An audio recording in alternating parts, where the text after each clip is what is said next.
Okey, sekarang ni kita tahu harga emas dah mahal. Okey, jadi kalau kita simpan minimum RM100 tu, kita akan dapat sekitar 0.19 something lah, maksudnya di bawah 0.2 gram emas.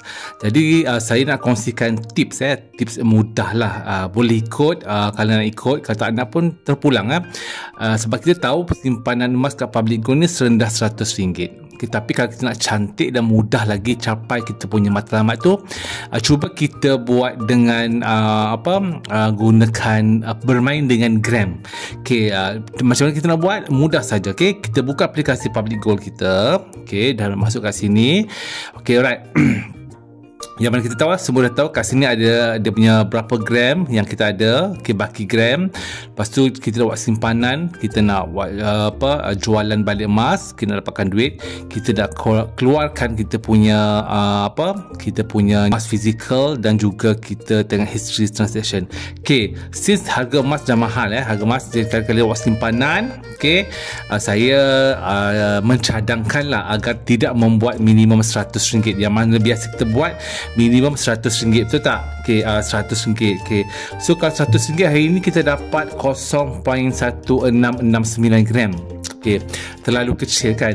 Jadi apa yang saya buat sekarang ni tuan-puan, okay, kalau minimum simpanan saya buat sekarang ni at least 0.2 gram ataupun 0.5 gram. Itu lebih mudah. Okay, so macam mana kita guna? Okay, kita bermain dekat bahagian gram. Okay, biasa kita main-main dekat bahagian amount kan, purchase amount kan, RM kan, masukkan RM kan. So kali ni kita buat main dekat bahagian gram. So cara dia, contohnya kalau macam saya akan buat minimum simpanan saya 0.25 gram. So 0.25 gram berdasarkan harga emas sekarang adalah RM150. Okay, so kalau rasa bersetuju dengan harga ni, just proceed macam biasalah. Proceed, I agree, and then place order. Tu rasa macam besar, cuba adjustkan 0.2. Okay, RM120 tak? Boleh tak?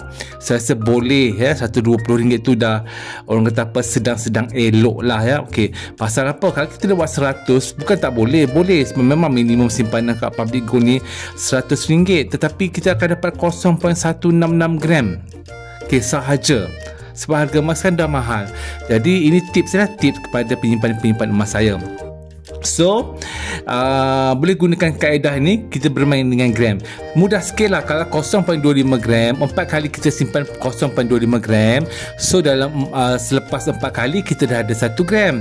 Kalau kita buat 0.2 gram, okay, kalau kita buat 5 kali kita dapat 1 gram. Apa-apa pun terpulang lah. Ini adalah tips sahaja untuk penyimpan-penyimpan emas, especially di bawah bimbingan saya. Okay, Assalamualaikum.